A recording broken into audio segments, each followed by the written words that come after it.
What would you do if the person who loved you most left you almost nothing, and it turned out to be the greatest gift you ever received?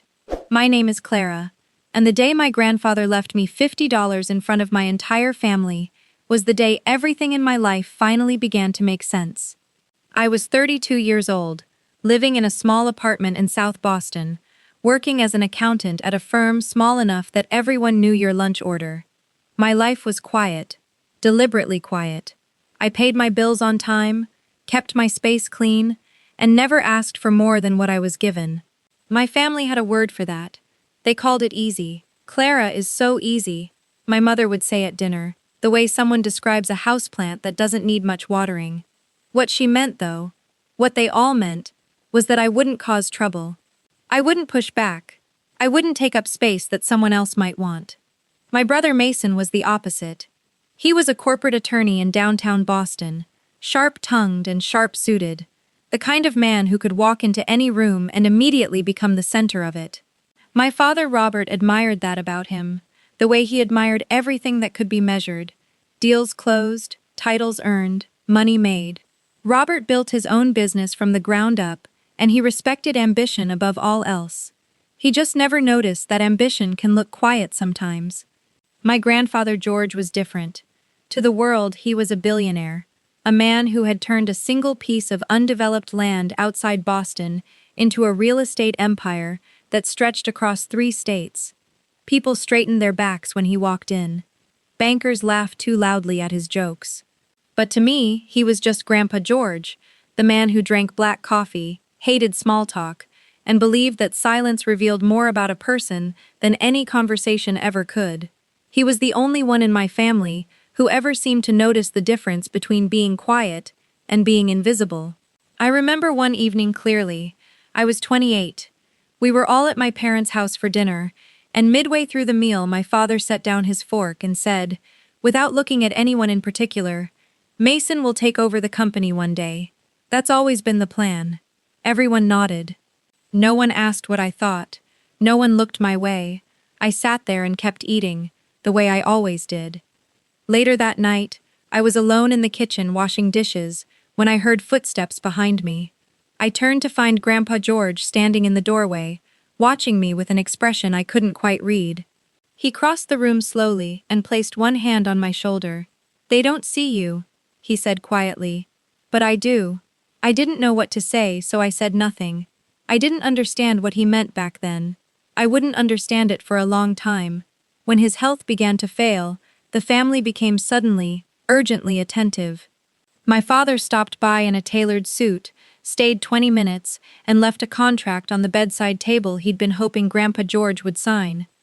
Mason visited once, took a photo beside the hospital bed, posted it with the caption, "Praying for you, Grandpa," and never came back. My mother Diana brought soup one afternoon and left it untouched on the tray, having forgotten that he couldn't eat salt after his surgery. I stayed. Not because I was hoping for gratitude, not because I wanted to be noticed. I stayed because someone had to, and because being beside him was the only place that still felt real to me. Late one night, when the hallway outside had gone silent, and the only sound was the slow rhythm of the monitors, he opened his eyes and looked at me. "Do you know why I never let anyone see the full picture of what I had?" he asked. I shook my head. He said, "Because the moment people know what you're holding, they stop looking at you. They only see the thing in your hands." He was quiet for a moment, then he turned to face me directly. "Money doesn't change people, Clara. It just makes them stop pretending." He reached out and held my hand, his grip weaker than I remembered, but deliberate. "You're afraid of being invisible," he said. "That's different from being afraid of failing. People who are brave enough to admit that, they're usually the ones who see things clearly." A nurse stepped in before I could respond, adjusting something on the IV line, and the moment passed. He let go of my hand at 4 a.m., quietly, without ceremony. I stood in that room for a long time afterward, my palm still warm where his had been, not yet knowing that he hadn't finished speaking to me. He had only changed the language. The warmth never fully left my hand. Even in the days after he was gone, I would catch myself reaching for something, a cup, a doorknob, a pen, and feel the ghost of his grip still there, deliberate and fading. Life kept moving the way it always does after loss, indifferent and practical, and I moved with it, one quiet hour at a time. 4 days after he passed, an envelope arrived at my apartment. Thick paper, heavy in a way that felt intentional, with the name Harlan and Associates printed across the front in clean formal type, followed by the words "Last Will" and "Testament of George Carter." I stood at my door for a long moment, holding it with both hands. My fingers trembled slightly, not from cold, but from something I couldn't quite name. Before I could stop it, a thought slipped through. Small and dangerous and honest. Maybe he remembered me. I folded the envelope carefully, set it on the kitchen table, and told myself not to read too much into it. But that fragile, flickering hope stayed with me like a candle I was afraid to look at directly, all the way through the days that followed. The funeral was held at a small stone chapel on the outskirts of Boston. White flowers, black suits, shoes polished to a mirror shine. Everything was controlled and precise and expensive, exactly the kind of service Grandpa George would have approved of, and somehow none of it felt real. Robert worked the room with the ease of a man who had spent decades shaking hands for a living, his voice low and warm and perfectly calibrated. Mason moved through the crowd like he had already inherited the room itself, accepting condolences with a nod that somehow managed to imply he was the one who had suffered most. My mother Diana pressed a handkerchief to the corner of her eye at just the right moments, and I noticed she always seemed to find her composure again whenever a camera wasn't nearby. No one came to stand beside me, no one asked how I was holding up. I heard whispers pass through the room like a slow current, something about the estate, something about what Mason would walk away with, and I stood at the edge of it all and said nothing, because that was what I had always been best at. Near the end of the service, an older man I didn't recognize made his way toward me through the crowd. He looked at me with steady, certain eyes and said, "You must be Clara. Your grandfather talked about you. More than you probably know." I opened my mouth to ask what he meant, but before I could form the words, Robert appeared at the man's elbow with a smooth, practiced smile. "Thank you so much for coming," he said, steering him gently but firmly away. "We'll catch up soon." I watched them go, and felt something shift in my chest, a quiet unease I couldn't name, a sense that something had just been redirected away from me on purpose. At the cemetery, I stood near the back of the small gathered group and watched the casket descend slowly into the ground. That was the moment something inside me finally gave way. Not dramatically, not in a way anyone around me would have noticed. It felt more like a thread, one that had been holding a particular weight for a very long time, simply releasing. He had been the one relationship in my life that never came with conditions, the one person who never needed me to be louder, more polished, more convenient. And now he was gone, and the ache of that was enormous and silent, and I swallowed it whole because silence was the thing I had always known how to carry. I was the last one to leave the cemetery. On my way out, I bent down and picked up a single white flower that had fallen from one of the arrangements onto the grass. No one saw me do it. I held it the entire drive home.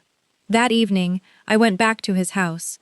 Not my parents, not Mason, just me. The door opened to the smell of old books and something faintly like dust and cedar, the scent of every afternoon I had ever spent sitting in that house listening to him talk. I moved slowly through each room, touching things as I went. The watch on his nightstand, the armchair by the window where he used to sit in the late afternoon light, the desk covered in sheets of handwritten numbers, tight and deliberate rows of figures that only he had fully understood. I sat down in that chair, the one by the window, and I looked out at the dark yard and the streetlight beyond the fence. And then, for the first time since the morning he let go of my hand, I let myself cry. Not loudly, not the way grief looks in the movies, just enough to let the pressure out, just enough to breathe again. I didn't know what I was looking for in that house that night. Maybe only some small sign that he was still present somewhere in the walls, in the objects, in the air. What I didn't know was that the sign I was looking for wasn't in that house at all. It was already waiting for me somewhere else, in the last place I would have thought to look. The morning of the will reading, I woke up before my alarm, made coffee I didn't drink, and sat at my kitchen table, staring at the envelope from Harlan and Associates, until it was time to leave. That small, dangerous hope I had been carrying for days had not gotten quieter. If anything, it had gotten louder overnight, and I hated myself a little for letting it. The offices of Harlan and Associates occupied the 18th floor of a building overlooking Boston Harbor. Frosted glass, dark polished wood, leather chairs arranged with the kind of deliberate symmetry that says money, without ever having to mention it. I walked in and did what I had always done in rooms like that.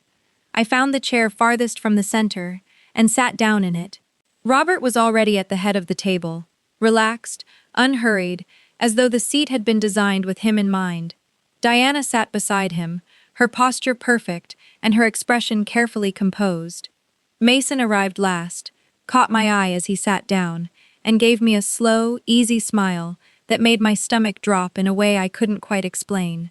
Mr. Harlan opened the folder and began reading in a measured, professional voice. Robert received $6 million. He absorbed the number with a single slow nod, pressing his lips together to contain whatever he was actually feeling. Diana received $3.5 million.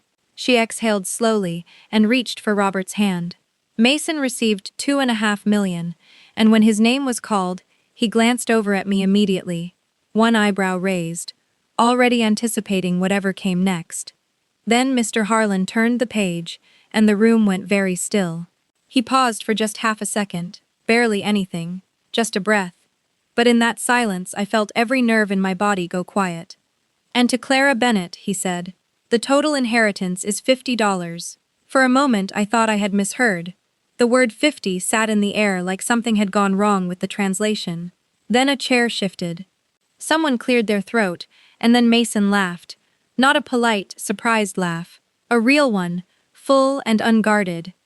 "Wow," he said, shaking his head slowly. "That's almost poetic." Robert smiled. Not cruelly, not openly, just with the quiet satisfaction of a man whose long-held belief had just been confirmed in front of witnesses. "Dad always knew who understood the value of things," he said. Diana turned to look at the window. She never once looked at me.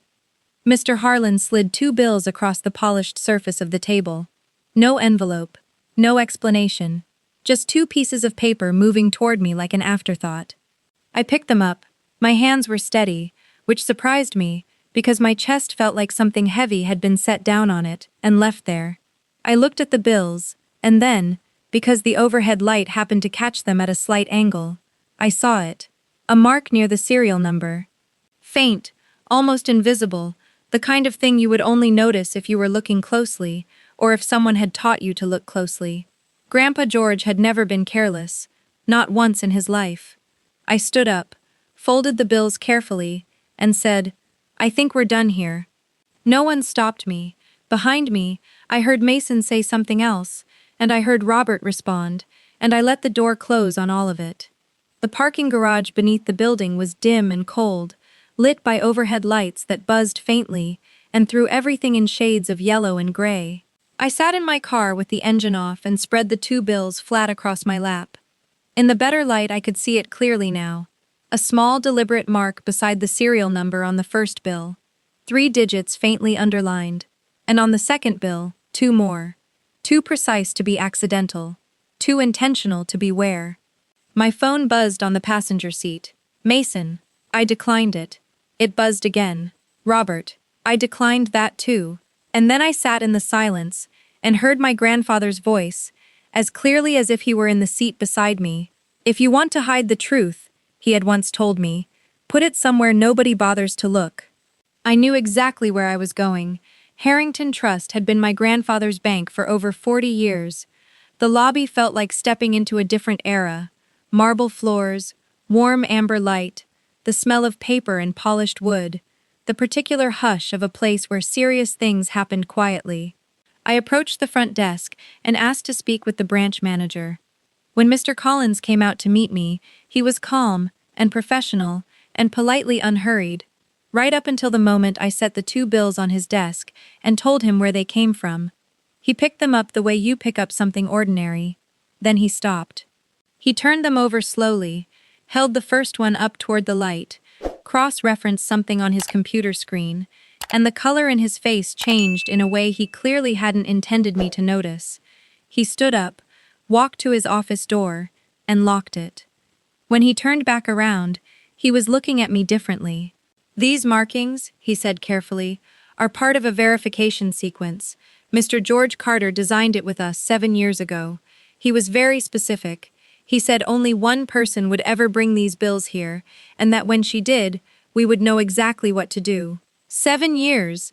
I had to repeat it silently to myself just to make it real. 7 years ago, my grandfather had begun building something for me, quietly and without a word, at a time when I still believed no one in my family saw me at all. Mr. Collins led me down a corridor where the air grew cooler with every step, through a heavy door that opened into a small, secure room lined with locked boxes. He opened one. Inside were gold bars that caught the light like something from another world, folders bearing the names of companies I recognized, investment documents, bonds, and accounts I had never known existed. "Approximately $35 million, Mr. Collins said quietly. "Conservative estimate." I put my hand on the doorframe to steady myself, and then I saw it, resting on top of everything else, a small cream-colored envelope with my name written across the front in my grandfather's handwriting. 7 years. And I had spent every one of them thinking no one was paying attention. Mr. Collins set the envelope in front of me and stepped back without a word, giving me the kind of space that people only give when they understand something important is about to happen. My hands were trembling as I picked it up. The paper was thick and cream-colored, the kind that feels deliberate, and my name on the front was written in my grandfather's handwriting. Steady, unhurried, the same script I had watched fill pages of notebooks my entire life. I slid my finger beneath the seal and opened it slowly.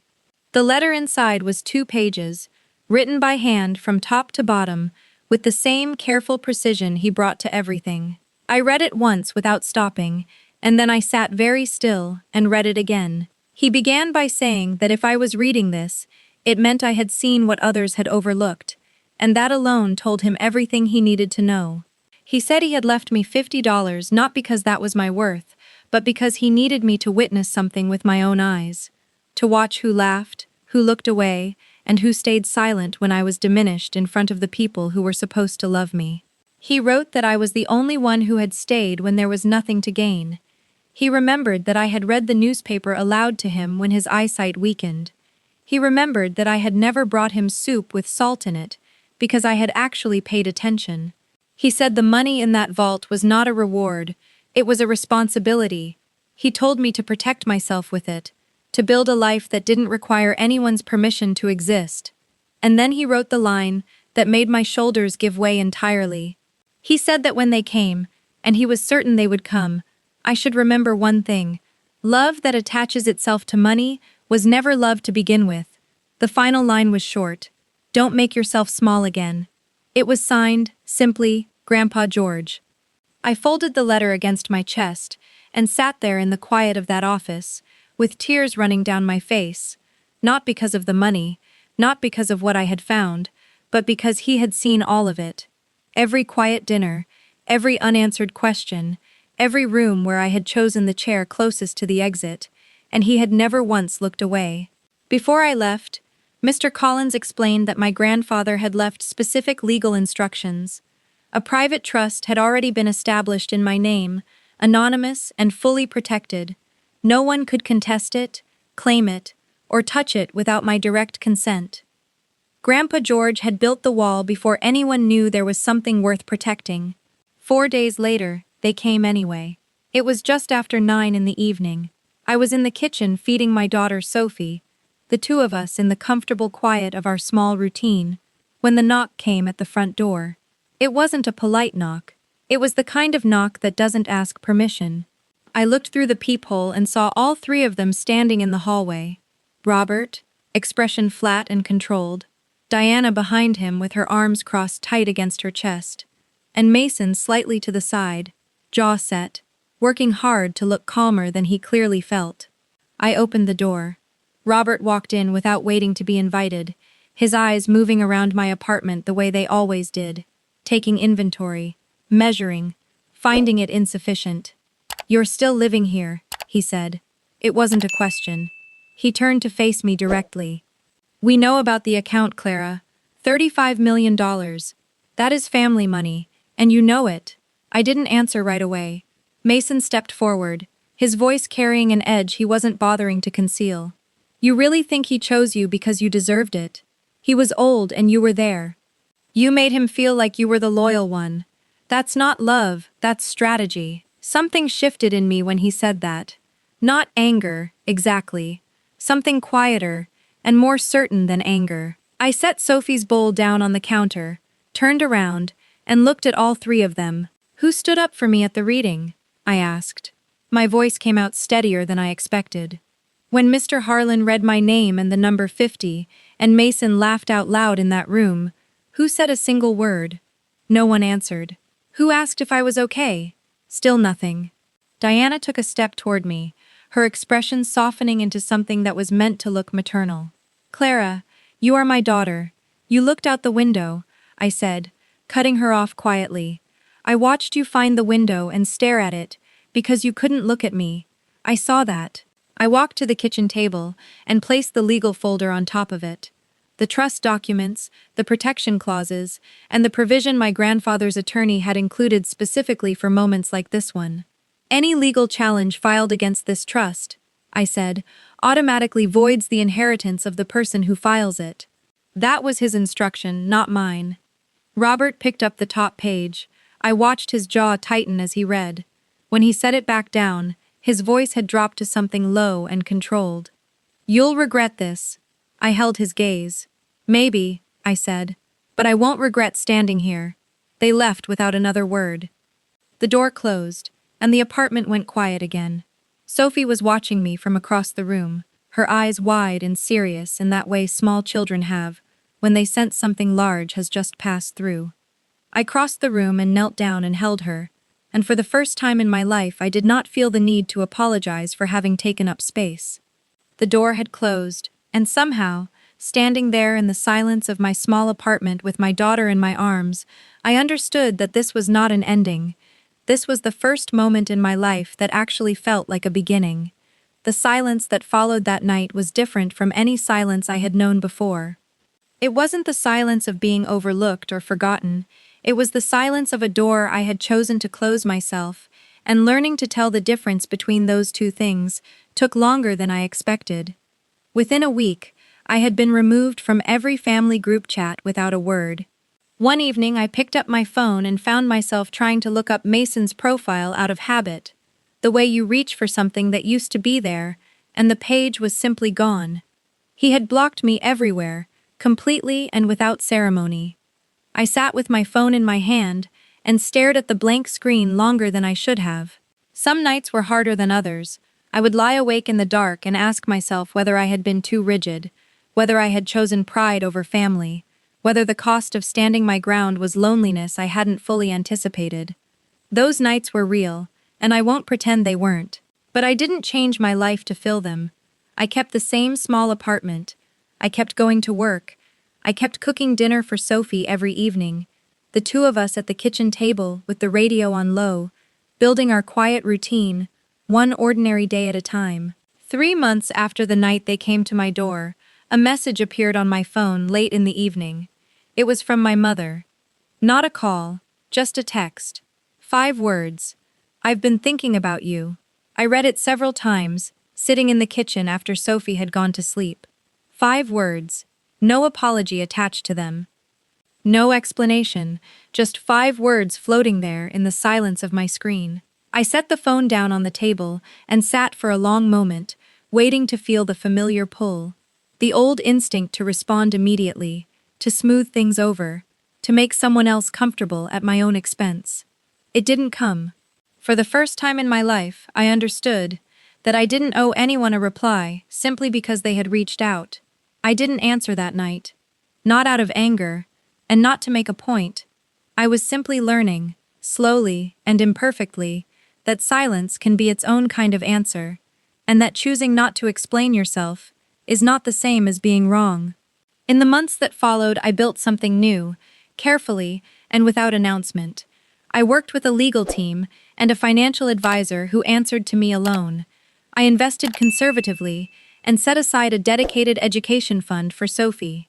Quietly, without putting my name to it publicly, I began supporting an organization that provided legal assistance to women navigating financial control within their families, because I knew firsthand how much damage could be done behind closed doors by people who called it love. I knew how dangerous the phrase "that's just how families are" could be when no one was willing to say otherwise. Sophie grew the way children do when they feel safe, openly, curiously, without apology. She laughed at things that weren't particularly funny and asked questions without checking first whether it was okay to ask them. One afternoon, she looked up at me from the kitchen floor where she was drawing and said, "Mom, how come we don't have grandparents like other kids?"